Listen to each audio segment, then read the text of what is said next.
जय श्री कृष्ण। मित्रों दुर्योधन की मृत्यु के समय भगवान श्री कृष्ण ने उसके जीवन के कुछ रहस्य के बारे में बताते हैं। वो रहस्य कौन सा है उसके बारे में हम लोग इस वीडियो के अंदर जानेंगे। बहुत ही रोचक कथा होने वाली है। समझने के लिए इस वीडियो के साथ अंत तक बने रहें। वीडियो पसंद आती है तो कृपया वीडियो को लाइक करें, अपने मित्रों के साथ शेयर भी करते रहें। पहली बार चैनल पर हैं तो चैनल को सब्सक्राइब करें, क्योंकि इस टाइप की तमाम जानकारियां मैं लेकर के आता रहता हूँ। आइए मित्रों, आगे हम लोग जानते हैं कि वो कौन सा रहस्य था। मित्रों, युद्ध में भीम के द्वारा दुर्योधन को हारा हुआ देख सभी पांडव काफी ज्यादा प्रसन्न हुए और वही अपने आखिरी समय में रणभूमि में धराशायी पड़े हुए दुर्योधन की निंदा करने लगे। भगवान श्री कृष्ण ने जब देखा कि पांडव अयोग्य बातें कर रहे हैं, तब श्री कृष्ण उन सब से बोले, नरेश्वरों, मरे हुए शत्रु को पुनः मारना उचित नहीं होता। तुम लोगों ने इस मंद बुद्धि दुर्योधन को बारंबार कठोर वचनों द्वारा घायल किया है। यह निर्लज्ज पापी तो उसी समय मर चुका था जब लोभ में फंसा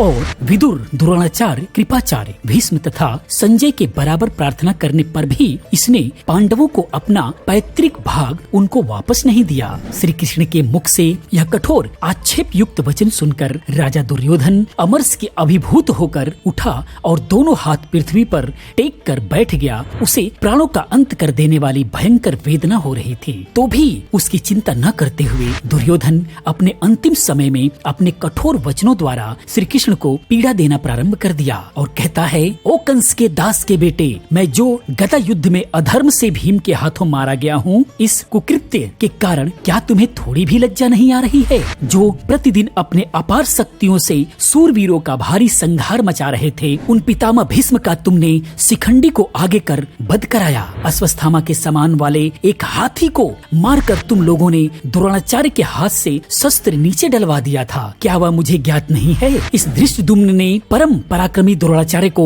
उस अवस्था में मार गिराया जिसे तुमने अक्षात अपनी आंखों से देखा, किंतु मना नहीं किया। पांडव पुत्र अर्जुन के वध के लिए मांगी हुई इंद्र की शक्ति को तुमने घटोत्कच पर छुड़वा दिया। क्या तुम्हें याद नहीं है? तुमसे बढ़कर महापापी कौन हो सकता है? बलवान भूरिश्रवा का हाथ कट गया था और वे आमरण अनशन का व्रत लेकर बैठे हुए थे। उस दशा में तुमसे ही प्रेरित होकर महामना सात्विकी ने उनका वध किया। मनुष्यों में श्रेष्ठ कर्ण अर्जुन से जीतने की इच्छा से उत्तम पराक्रम कर रहा था। उस समय तुमने नागराज अश्वसेन को, जो कर्ण के बाण के द्वारा लिपटकर अर्जुन के वध के लिए जा रहा था, तुमने उसे अपने प्रयत्न से विफल करा दिया। फिर जब कर्ण के रथ का पहिया धरती में धंस जाता है और वह उसे बाहर निकालने में व्यस्त हो जाता है, उस समय उसे संकट में घिरा देखकर पराजित जानकर तुम लोगों ने मार गिराया। यदि मेरे कर्ण के तथा भीष्म और द्रोणाचार्य के हाथ माया रहित सरल भाव से तुम युद्ध करते तो निश्चय ही तुम्हारे पक्ष की विजय कभी भी नहीं होती।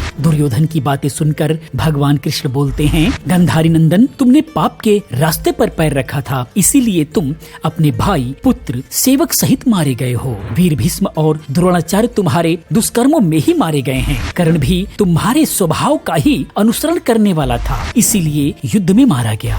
ओ मूर्ख, तुम शकुनी की सलाह मानकर मेरे मांगने पर भी पांडवों को उनकी पैतृक संपत्ति, उनका अपना राज्य लोभवश नहीं देना चाहते थे। सुदुर्मते, तुमने जब भीमसेन को विष दिया, समस्त पांडवों को उनकी माता के साथ लाक्षागृह में जला डालने का प्रयत्न किया। निर्लज्ज, दुष्टात्मन द्युत क्रीड़ा के समय द्रौपदी को जब तुम लोग घसीट कर लाए, तभी तुम वध के योग्य हो गए थे। भीष्म पांडवों के अनर्थ की इच्छा रखकर समर भूमि में पराक्रम प्रकट कर रहे थे। उस समय अपने मित्रों के हित के लिए शिखंडी ने उनका वध कर दिया था। वह कोई दोष या अपराध की बात नहीं है। आचार्य द्रोण तुम्हारा प्रिय करने की इच्छा से अपने धर्म को पीछे करके असाधु पुरुषों के मार्ग पर चल रहे थे, अतः युद्ध स्थल में धृष्टद्युम्न ने उनका वध किया है। विद्वान सात्विकी ने अपनी सच्ची प्रतिज्ञा का पालन करने की इच्छा से समरांगण में अपने शत्रु महारथी भूरिश्रवा का वध किया था। अर्जुन ने विरोचित सदाचार का विचार करके बहुत से प्रहार करने के अच्छे अवसर पाकर भी युद्ध में कर्ण का वध नहीं किया है। अतः तुम उनके विषय में ऐसी बात न कहो। याद करो अर्जुन के उस पराक्रम को जो उन्होंने तुम्हारे लिए उन दिनों गंधर्वों पर प्रकट किया था। गांधारी नंदन पांडव ने यहाँ तुम्हारे साथ जो बर्ताव किया है उसमें कौन सा अधर्म है। श्री कृष्ण की बातें सुनकर दुर्योधन बोला, मैंने विधि पूर्वक अध्ययन किया, दान दिए, समुद्र सहित पृथ्वी का शासन किया और शत्रुओं के मस्तक पर पैर रखकर मैं खड़ा रहा। मेरे समान उत्तम अंत किसका हुआ है।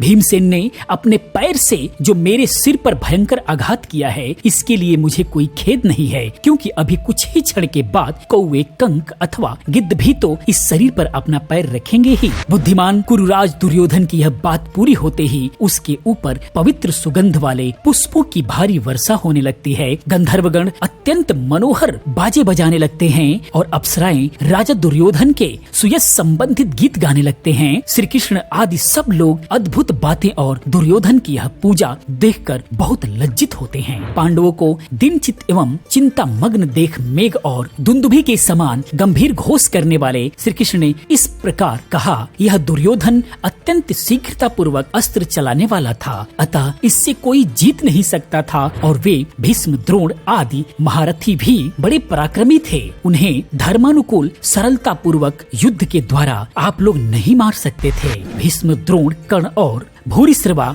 ये चारों महामना इस भूतल पर सबसे विख्यात थे। साक्षात लोकपाल भी धर्म युद्ध करके उन सबको कभी नहीं मार सकते थे। यह गदाधारी दुर्योधन भी युद्ध करने से थकता नहीं था। इसे दंडधारी काल भी धर्मानुकूल युद्ध के द्वारा नहीं मार सकता था। इस प्रकार जो यह शत्रु मारा गया है, इसके लिए तुम्हें अपने मन में विचार करना चाहिए। भगवान श्री कृष्ण का यह वचन सुनकर उस समय वहाँ उपस्थित पांडव सहित समस्त पांचाल अत्यंत प्रसन्न हुए और सिंह के समान दहाड़ने लगे। कुछ देर बाद भगवान श्री कृष्ण तथा अन्य लोग दुर्योधन को मारा गया देख हर्ष में भरकर अपने अपने शंख बजाने लगे। श्री कृष्ण ने पांचजन्य शंख बजाया। मित्रों, यह थी कथा जिसके माध्यम से पता चलता है कि दुर्योधन के मृत्यु के समय भगवान श्री कृष्ण ने यही रहस्य बताया था और ये बहुत ही रोचक कथा रही है। मित्रों, यह वीडियो, यह जानकारी आपको कैसी लगी कृपया कमेंट में जरूर बताएं। इसी प्रकार की तमाम वीडियोस को देखने के लिए चैनल को सब्सक्राइब करें, चैनल के साथ बने रहें, क्योंकि इस टाइप की तमाम वीडियोस में लेकर के आता रहता हूँ। मैं मिलता हूँ अगले किसी और रोचक जानकारी के साथ। पूरी वीडियो देखने के लिए आप सभी का बहुत बहुत आभार।